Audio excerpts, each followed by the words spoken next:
Hello, welcome. My name is Nyanna Susan Tobin, and I've been a storyteller for a long, long time, mostly as a hobby. I just heard the other workshop about personal stories. Flip-flop stories is something that very brand new. You are the first audience and first group of people to hear about flip-flop stories, so I'm very excited to tell you. A flip-flop story is a story that starts out with an experience that maybe you're not so happy about, something frustrating that you'd like to change. And we take that story and we think about it and treat it in a certain way. And we're going to flip it. And I have a picture to show you how it flips. So here's where it flips. And we start out with an experience, just a sentence. And I will show you how to do this. And I will give you some examples of my own flip flop story. So take a deep breath, get ready, and we're going to pretend that you are coming to my garden and we're going to do some community gardening. So I see the gate just over here. Get your garden gloves on because it's going to get messy. We're going to be doing some gardening. You might want to put a hat on, get some gardening tools, and come with me over to the my garden. I think you're probably wondering, what does gardening have to do with storytelling? Well, in this workshop, I am going to suggest that we are going to build new story seeds, I call them. And to build a story seed and to grow a new story, we're going to use the idea of being in a garden. So, welcome to my garden. I'm so glad that you're here. And in a few minutes, we will start really digging right down and getting in. I want to dedicate my workshop to all the wonderful storytellers and teachers that I've had, in particular, two teachers, Angela Lloyd, who was a world storyteller and brought much joy. Maybe people here know her. She always had a smile and just such a beautiful spirit. And Pablo Suarez, who also was a world traveler and teacher. And they helped me make this workshop strong. Inch by inch, row by row, gonna make this garden grow. Gonna rake and hoe with a piece of fertile ground. Planting seeds, story seeds, we're planting seeds. Come with me and plant some seeds, and we'll have some rain from above. So, welcome. The first part of doing a story, transforming a story, is really thinking about what would you like to work on. So I'm going to suggest that we take 10 minutes just quietly by ourselves. You could draw, you could write it out, you could walk around and go, I'd like you to think of something that happened maybe in the last 2 weeks, something that wasn't a big major problem, but just something irritating, maybe something you'd like to change about what has happened. And you just had a workshop about personal stories. So this is a perfect follow-up. Once you think about something you'd like to change, put it into a sentence. So my sentence here is, I am afraid of falling. Then we make one special word that has the feeling of what's in that sentence. So I will give you some more directions after we've had a chance to just think. Thank you. And Eric will have us come back in maybe 7 minutes. Well, we're not really going to go anyplace. We're just going to be silent and write. So we're writing about a an unpleasant experience. Yep. First we're thinking about it. You're going to choose an experience that was not so happy. If I can see the screen now, so if anybody has questions, please ask me because I want to be very clear. And you can draw it, you can walk around. If you want to get up and get some tea, or something that helps you think. And again, we're looking for a personal story, something that you experienced, but you weren't quite happy with it.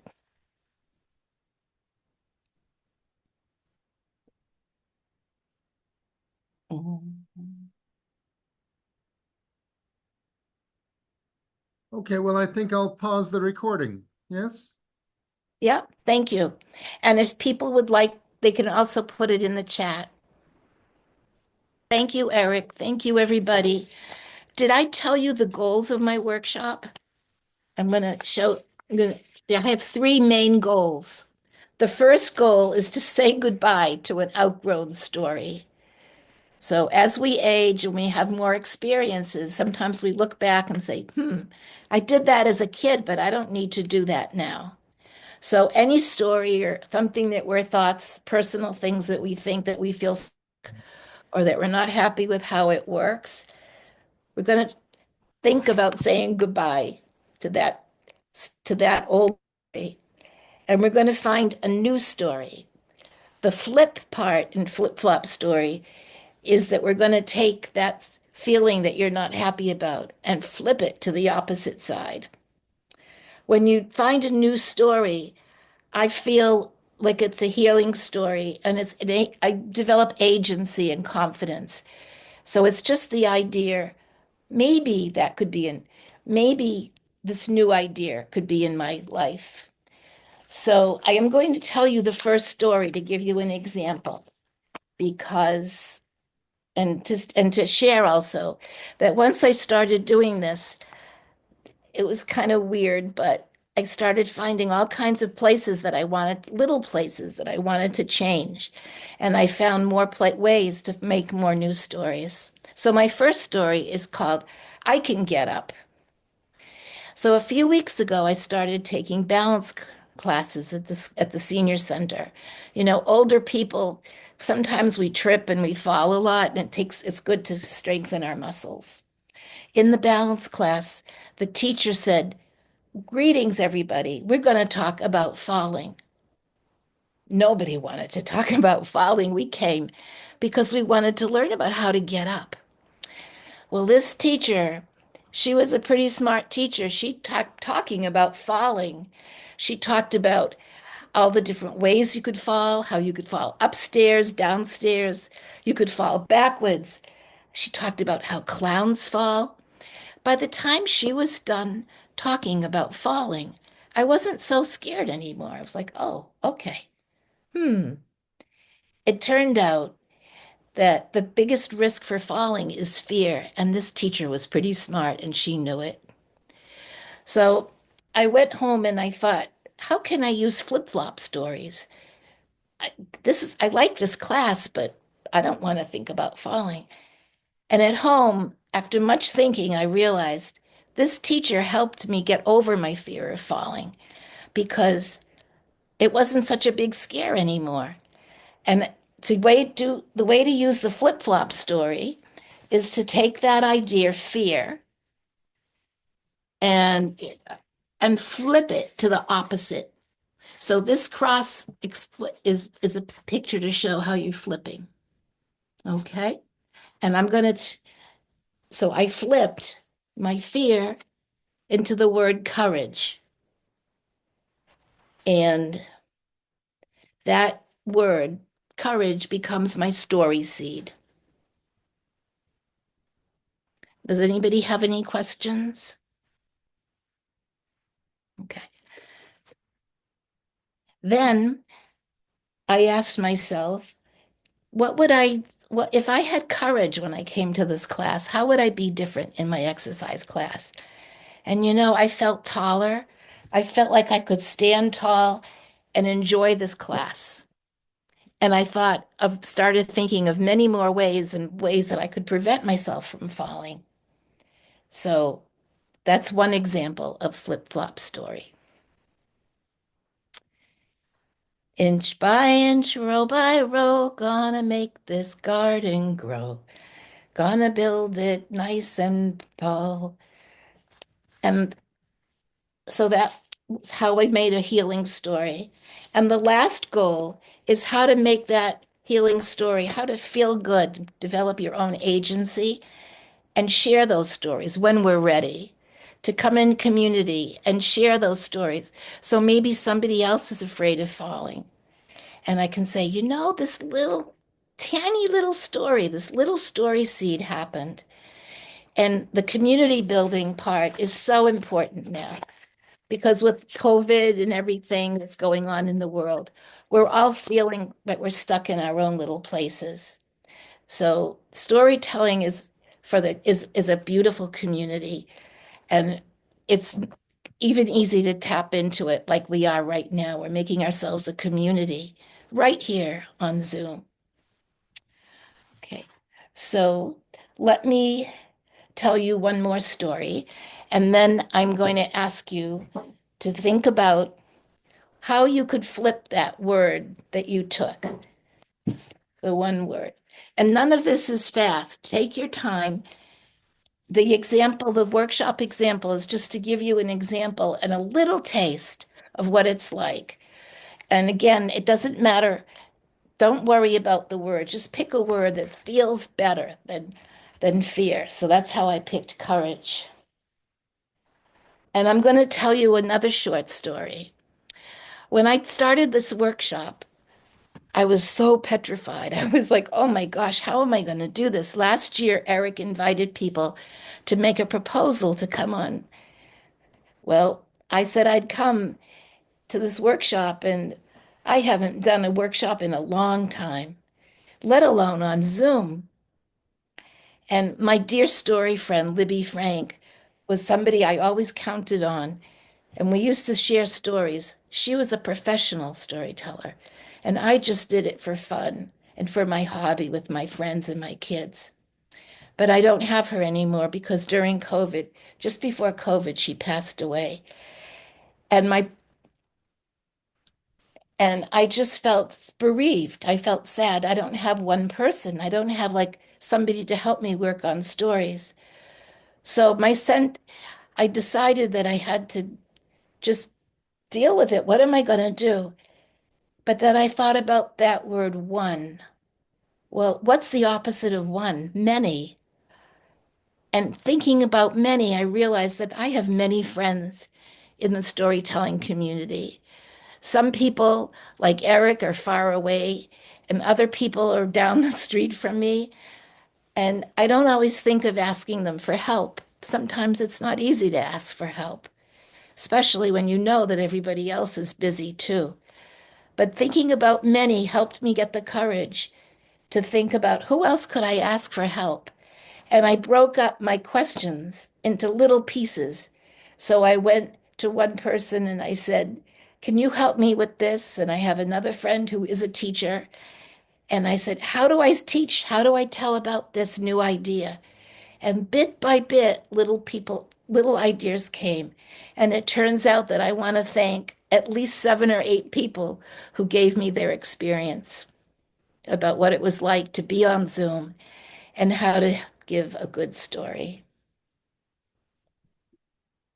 So I want to ask, have you ever had a time when something was not working well or you were not happy about how something turned out, but by surprise, it snuck up on you and it turned positive? So we've all had that. I'm hoping that with this flip-flop stories, we'll be able to make that happen more often. So it's a conscious way of taking our personal experiences and our personal stories and saying, what would it be if it's different?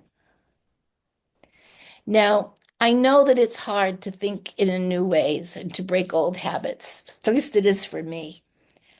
And I do want to tell you that this workshop, this idea of flip-flop stories came to me after many, many, many years and many ups and downs.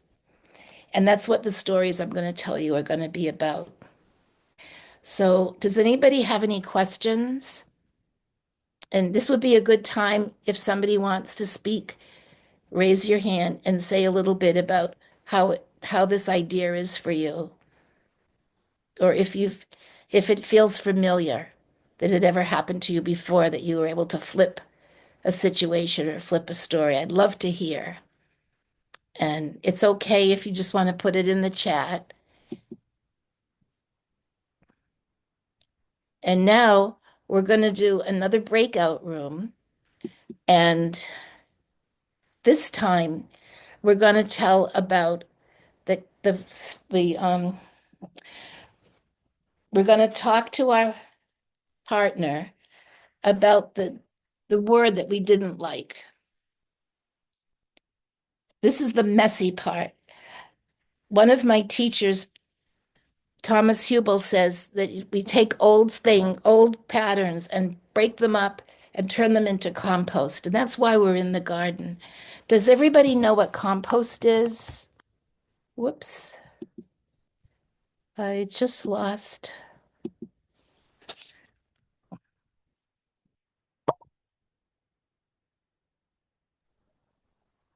Yes, it Oh, helps the plants to grow. We yeah, just uh, process the leftovers and yes. in a box and keep it, and then after a few days, it turns to a compost. Just to Yeah. be short. Okay, so that's the purpose of this breakout room is to talk with your partner and say, I've got this fear or I've got this yucky feeling. And how can I just talk about it in a little bit and break it up into little pieces and stamp on it as if you were stamping on grapes to make wine? Break it up and make it into compost. And I can't see people right now, so I'm going to try to get back. Can you see me? Yes, we can see you. Okay, I lost my screen right now. I'm going to try to get back in.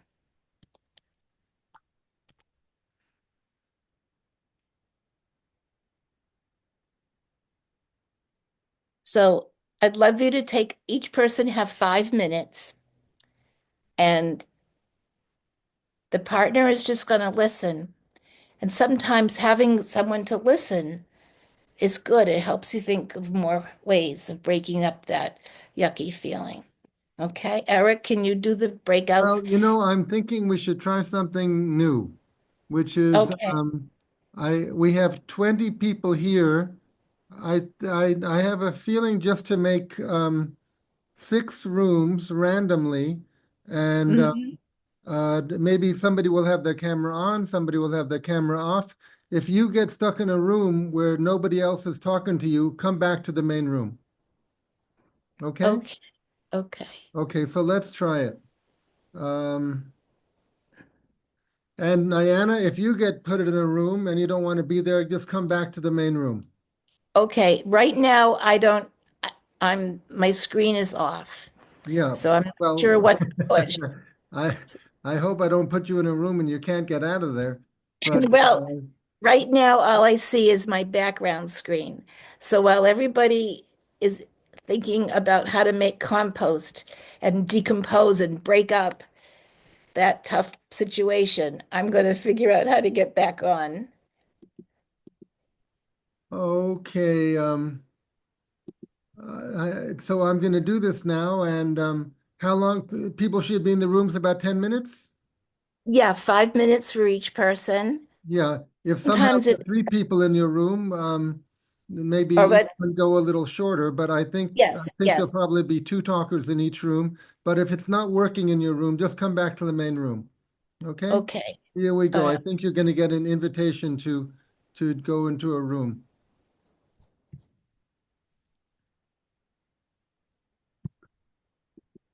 I, Eric, I might need your help. Well, I'm My here. screen, my screen went back as if I wasn't on, but I can hear you and you can hear me. Yes. Yeah, I suggest don't you go anywhere. If you Right. see an invitation to go into a room, don't take it. Right. Just stay right There here. we are. I'm back. Okay. Okay, you're back and I can see you. And And I'm just going to stay right here, I oh, and think. Harita and Mona, you weren't sent because I made you co-hosts so you could help admit people. Um, Nayana, should I send them to breakout rooms? If they'd like to. Yeah, Harita, Mona, do you want to go to a breakout room? Yeah, Eric and I can be the co-hosts. No, no, you and I are going to stay here. Yes. Uh, If you uh, need help, I can be here, Eric. To let people in, I can be here. no, Or else I don't can need get help inside right the breakout now. room. Why don't you? I'll put you both in breakout rooms. If you don't like it, come back. Okay, sure, sure. This is the hardest part of the workshop is getting dirty and messy, and that's why I said to bring some buckets and some gardening gloves.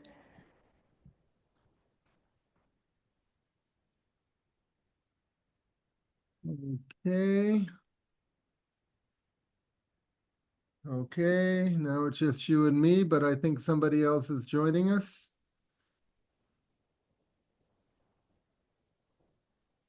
Yes, Vina, hello. Hi. Are you just coming into the session? No, I saw Vina before when we I started. was there, but I got dropped off when the room Oh, invitation did not come through oh. well. Do you want to try again to go into a breakout room? Okay. If Okay. it doesn't work, come back and we'll do it here. Well, should we do it here or should I send her? Yeah. Let's just do it here because Okay, and Pushpita is here also. So Um, I could do it. Welcome. I could do it yeah, with go her. ahead, Nyanna. Lead it with me, Vina, and Pushpita is here with her camera off. Okay. So, Vina, did you have a word or a feeling that was something you would like to get rid of because it doesn't work anymore? Pain. Pain. Oh, okay. Well, sometimes it is this heart pain, which is psycho pain. And it might help to write down different kinds of pain, or it might help to pantomime or dance or put on the most painful, awful music you to put you in a mood that you feel like interacting. And it might sound strange to say that these negative things have stories to tell us, but they do. They have very important stories that in our busy lives, we don't want to look at them because we feel too stressed. So do this when you feel good. And one inspiration that I got for this idea was Thomas Hubel talking about compost. But I studied soil, and to have healthy soil, you have to have all kinds of microbes and bacteria and so much things in it that you wouldn't think. So it's the opposite of sterile soil where you buy in the store and it's been cooked, there's nothing in it. So real compost, it has potential and it has unlimited potential in there. We just have to find it. So now I'm going to tell you another story. Um, and these stories are all little things that happened to me. When I was growing up, I couldn't read very well. I had trouble what they call decoding, and I was very hard. I didn't like school. I liked what I heard the stories that people were learning from their books, and I felt worried that I wasn't going to be able to learn. It was pretty scary. And other people sort of said, "You're not learning. Why aren't you keeping up?" And I actually did stay back when in my third grade or fourth grade because I couldn't read the material. So when I got a little bit older, I realized, this isn't getting any better, but I knew I liked the stories. I liked hearing what people talked about. And I remembered that when I was a child, on the radio, there was a story lady and she told fairy tales. And I loved to listen to the radio and listen to her. So the opposite of not being able to read or not being able to understand, I thought, I can speak. I love to speak and I love listening to stories. And I reinvented myself. Instead of a reader, I became a storyteller. And the more I listened to stories, the more it made sense to me that this was a good way to be.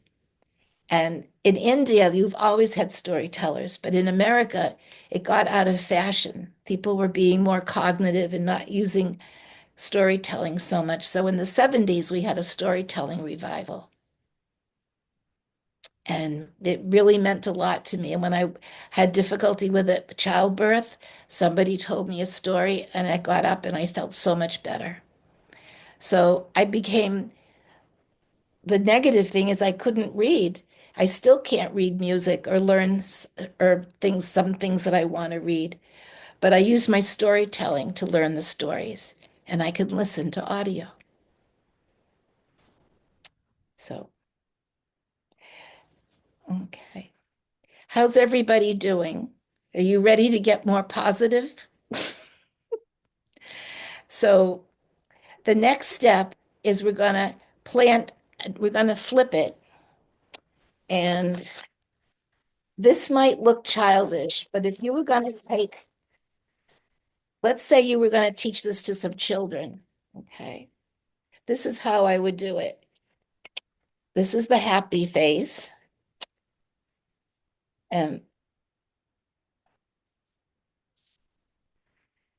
up here you write or you ask somebody to say, what's the unhappy experience? Okay. And you don't have to talk about it a lot. But down here you put, what is the feeling? And I'll say isolated, that I couldn't read. And what would be the opposite then? So we have a sentence, a word, and now I'm going to flip it to a happier. So the one word is up here. Instead of isolated, I'm going to say together, community. Okay. If I had community, what would my life be like? And I would be telling stories and listening to stories and being in community. So I'm hoping that flip-flop stories will be this simple. And people said to me, are you sure you want to show this to adults? Because it looks very simple, but I want this to be simple. So I'm going to tell you another story. Or would you like to let me tell you a quick story, and then we'll do a breakout room where you're going to tell your partner what the positive word is, and you're going to put it in the soil. You're going to bury it in the soil and let it be. So I'll tell you a story called Lost Treasures. Most of my adult life, I've had a necklace with my religious symbol on it and the rings from my mother and my grandmother. And it got lost, it got stolen. And I couldn't, I had to live without this beautiful necklace, but it held my family history and it was special to me. And the idea that I had lost my jewelry kept coming back and it was stuck. I was stuck. So I went back and I said, well, how would Flip Flop Story help me? And I had to think a lot about it, but I thought, well, there's other ways of finding things. In storytelling, I've learned to visualize and to make scenes and make up stories. Maybe I could draw the jewelry. Maybe I could write a story about how I felt about the jewelry. And maybe I could have those special, precious family histories. I could have them with me, not as metal and not as stone, but as a story or as something that I could have in my drawer where it used to live. And it's a little picture. So it's not totally lost. So it's called Lost and Found. Okay, so that's an example of how recently I use this idea of flip-flop stories. So I want you to take a, how much time do we have? Let's see. We Okay. have we have about half an hour, but I want to hear before we go into rooms again. I think it's good if we hear a little bit about how the breakout rooms worked a few minutes ago. Yes. Yes, thank you. So would people like to share what you discovered in your small conversations?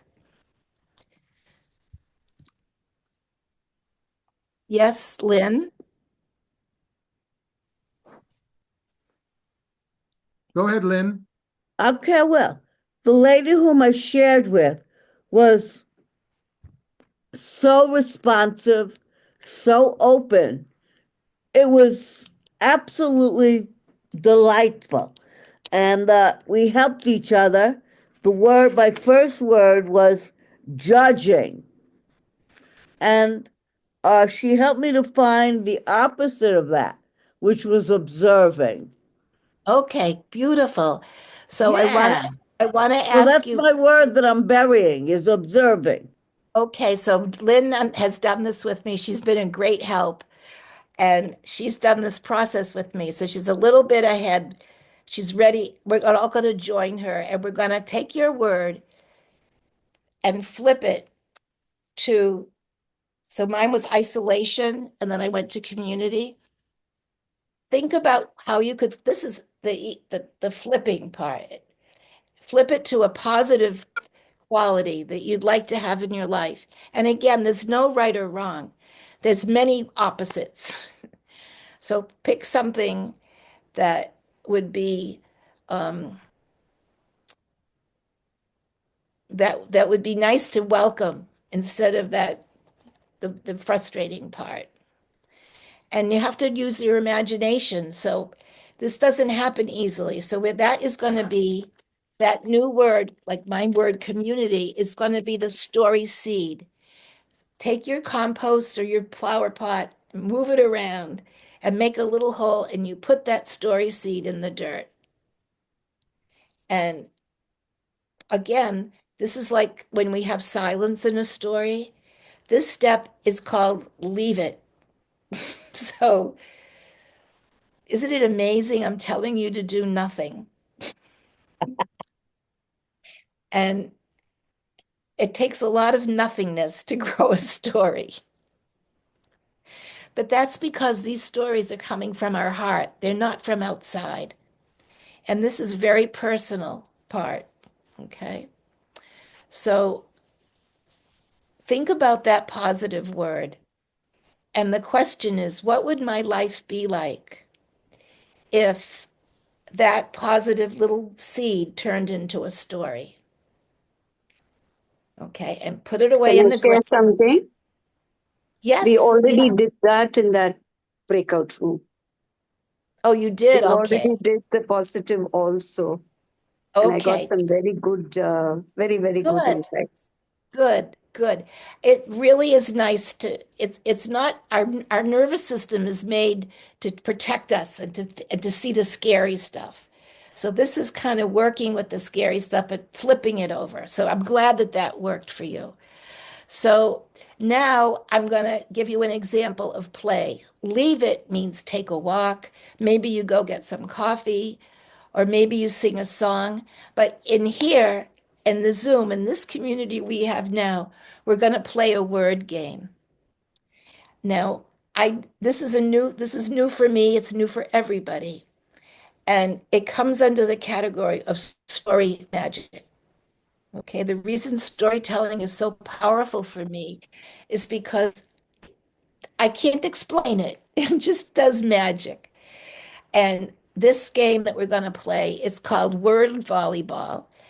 It's very silly. It doesn't make any sense, but it's letting space for story magic. So Lynn is going to help me demonstrate this. Okay, Lynn? Yeah. And this breakout room, you got to have a partner, but you're only going to have 1 minute each person because the actual game, the actual play with the words is very fast. The instruction is each person takes a turn saying a word.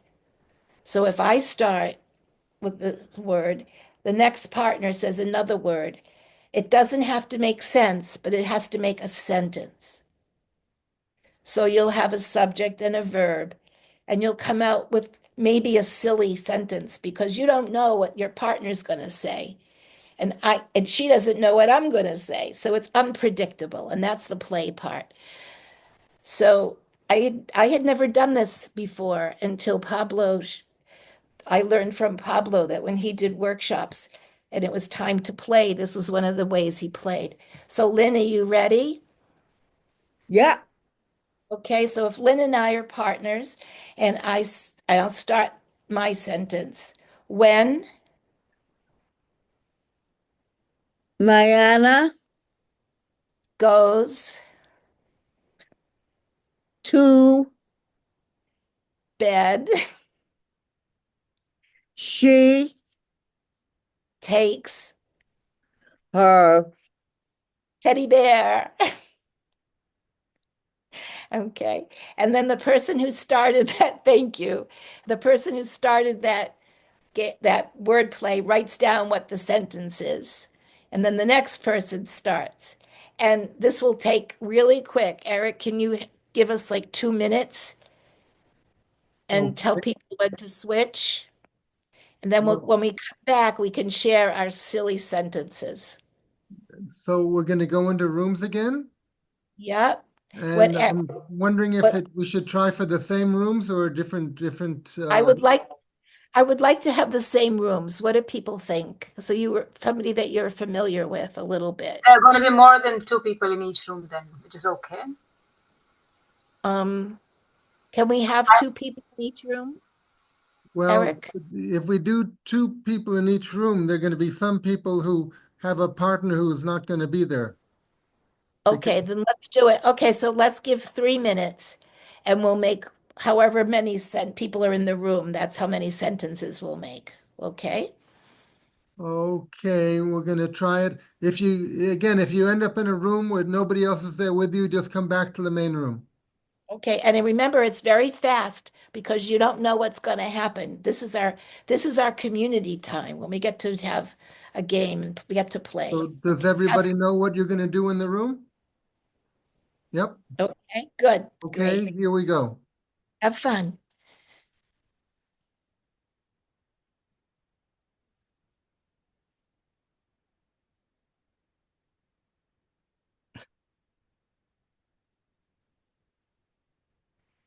Okay, so is this our room where we are now, Vina?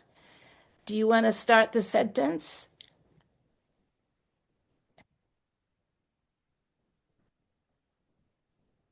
Hello, can you hear me? I Yes, can hear. I can hear Oh, you. okay. All right.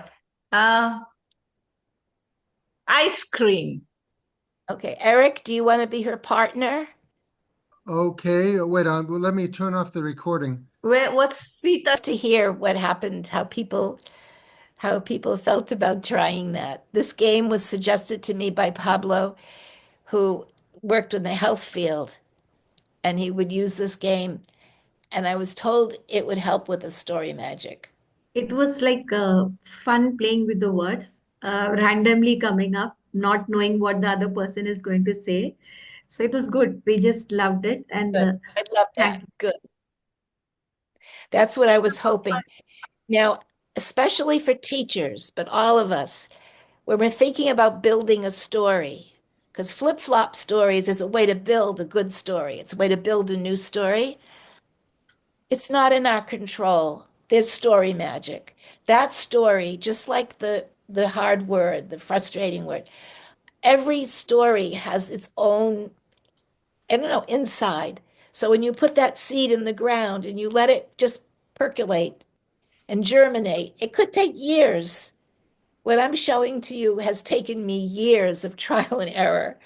But for now, we're going to go and we're going to peek at the little seed and see what's there. You might have roots.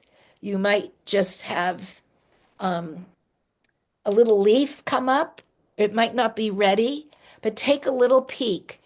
And each time you take a peek and see what's there, maybe you'll have a little bit more. And that's how the story builds. Okay, but you don't know ahead of time. If we knew ahead of time, it wouldn't be a new story.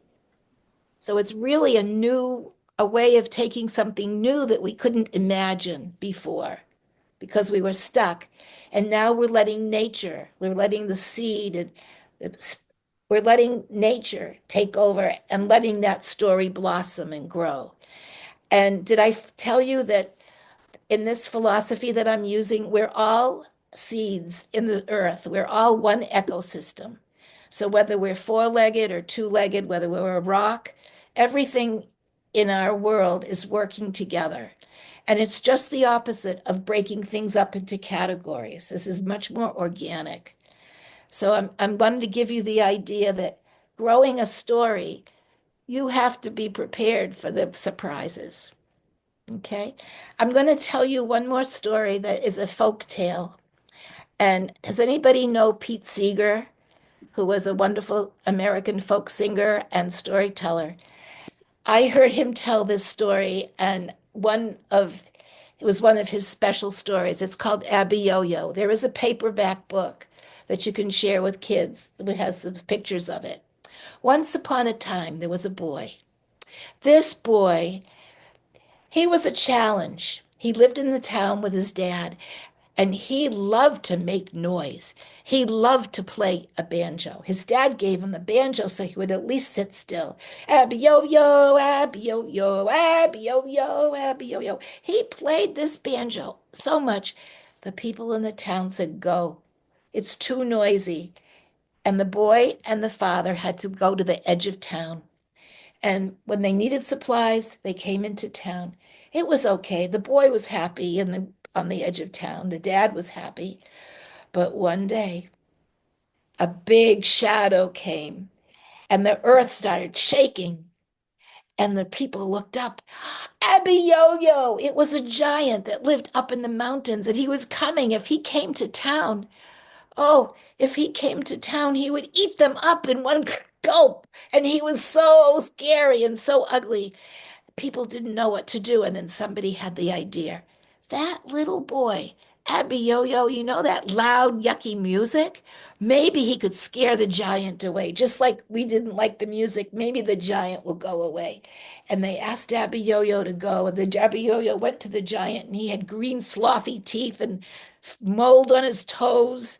And he was so big. And the boy took up his banjo, Abby Yo-Yo, Abby Yo-Yo. Well, you know what?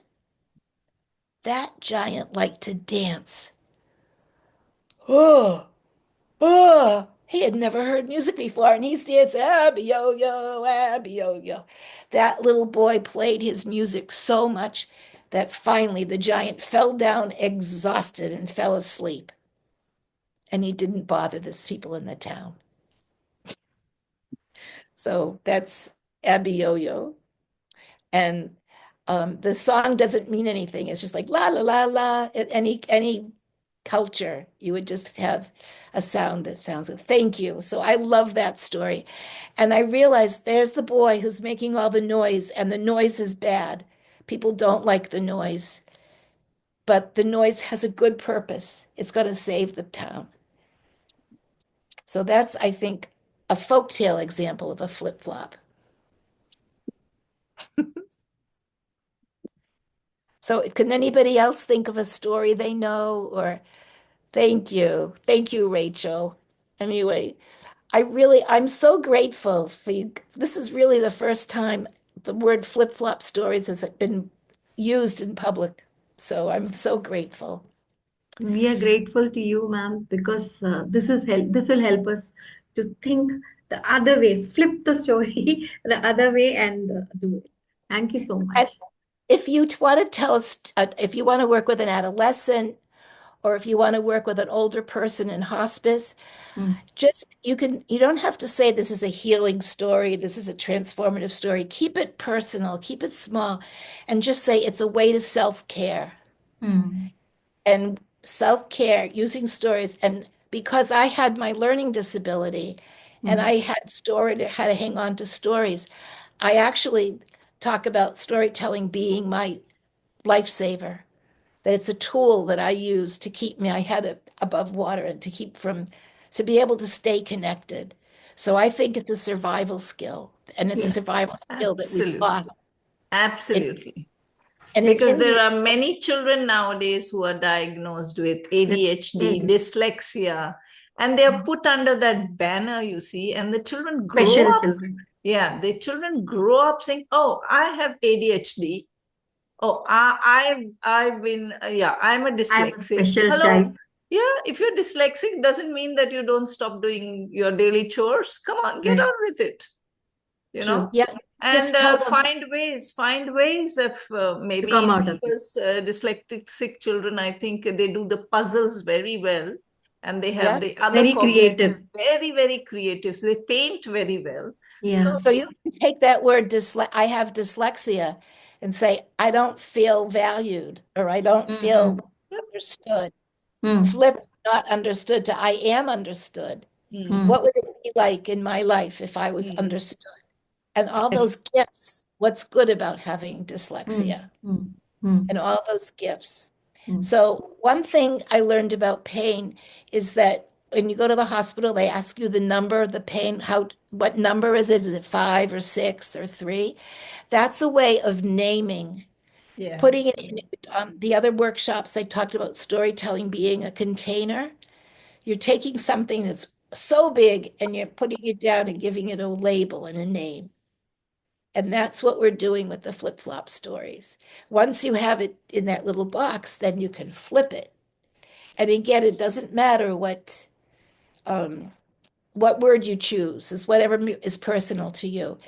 So now we're coming to the part of the workshop where, let's say this really resonates and you have a story.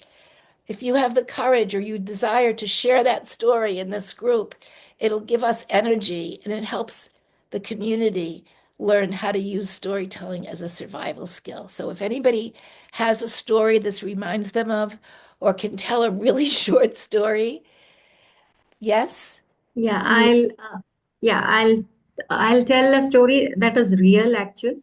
I took what you call retirement from voluntary retirement from my job, and then I mhm. shifted to storytelling, got connected with a group that is into creating awareness and inclusion. So I was told to use my forte storytelling in their platform. So it's been 1 year. So when I started in 2023 December, it was just me telling the story. And within a week, we had two. And now, after a year, we have 32 storytellers who are part of the group, who are into creating, they are voluntarily coming up to help spread awareness and make others understand the value of inclusion, acceptance, and coming together.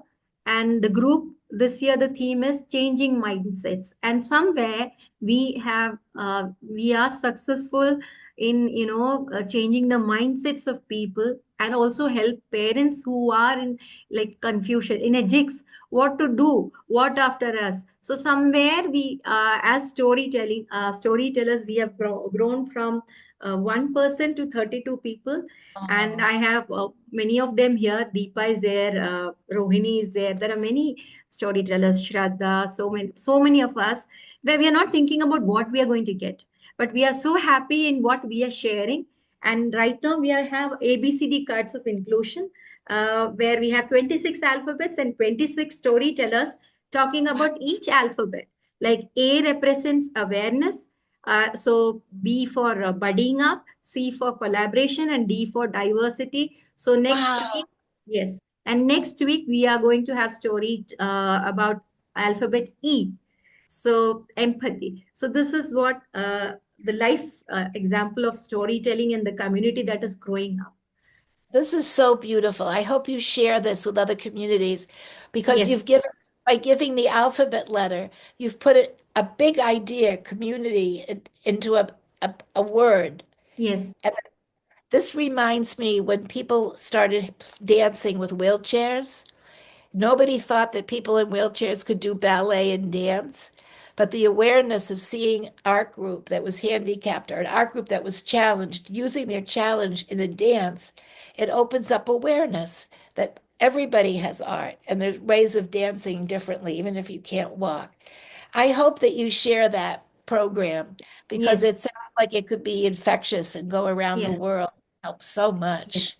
I Oh, I have shared my card with someone else when I went to Mumbai. So Deepa has the card so that we can show the card, and we store as storytellers. We can use those cards to develop a community where acceptance and inclusion is there. This is the card. One second. Have you done all the letters from A to Z? We have, this is next Tuesday, it is alphabet E. We have begun this from Jan 7, 2025. If Deepa could be pinned, then you can see that spotlight. Oh, that is beautiful. Thank you. So many of us are trying to get an audience to listen to the diversity stories, and here you've got it in the alphabet, which everybody understands and loves. Oh my goodness, look. It's an FB page. It's an online event, live. It goes on Tuesdays, Indian time, 11:30. See, so this is how the cards are. And Wow. so from one, it is 32 storytellers, and now we have 26 alphabets and 26 storytellers. Oh, thank you for sharing this. This makes me feel so good. Thank you. Wow. Are we able to get this in America? Is this published? We have, like, as and when if you require, you can just send us. It will be, you can procure, we can forward it, send it. Thank you. Also, this shows the person with the challenge is talking in a positive way about my challenge. So I had to be 70 in my 70s to say, hey, not being able to read and dyslexia is good. But, the younger we are that we can say this is good. Wow, thank you. Nina, Ooh. probably you can share the Facebook link Yeah. in the group chat right away. Yeah, I'll do that.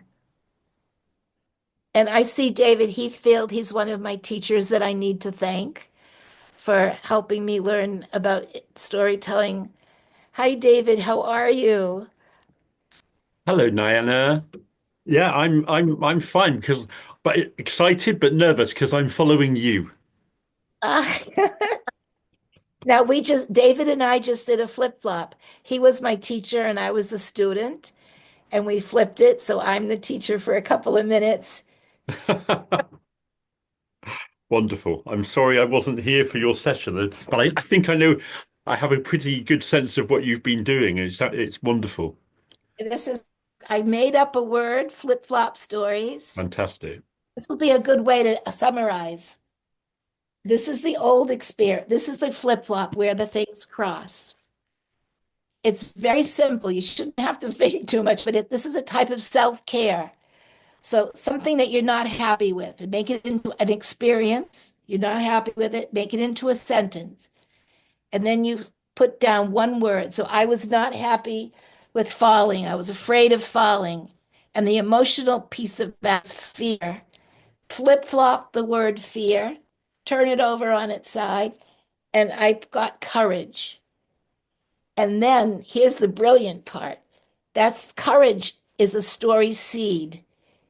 Okay, so we took the fear and made compost. We're gardeners. I sang the song Inch by Inch, and we've been made messy. We looked and we partnered with the scary word and all the different ways that scary word could tell us stories, that we could become familiar with it, and it turned into compost. Then we have the good, courageous word, the better word. I shouldn't say good, the healthier word, the word that we feel better about.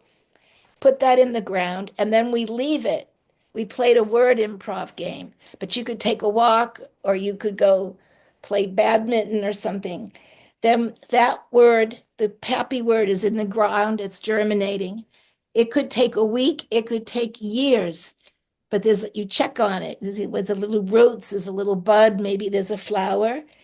And then you take that little flower, that new little story bud, and you say, if I had courage, what would be different in my life? What would I do if I had a little bit more courage? And it helps take away the bad story. It replaces the bad story. I shouldn't say bad. It replaces the immature, the undeveloped story, the story that might be scary and a challenge in our lives, or something the way it could even replace an addiction. Addiction is, and the model I'm using from Thomas Hubel is, if you have an addiction, that fear, that addiction becomes compost. You need that. You're learning from all the different ways that that addiction impacts on you. Then you check the little story seed, and it makes its own story. It's story magic. Most teachers like to have an outline and a topic sentence and make your own pretend you're making your own story. We're letting the story that's in the ecosystem, we're helping nurture that story. Then the question is, if I had that courage, what would my life be like? And that answer to those questions, that's what builds the story. Okay, a lot of work before you get to the story. And the last question that I'm going to leave us with, I honored my teachers, Angela Lloyd, who was a world wonderful storyteller. She had such a great spirit. It helped me feel happy to do this. And Pablo Suarez, who was a healthcare provider, worked around the world.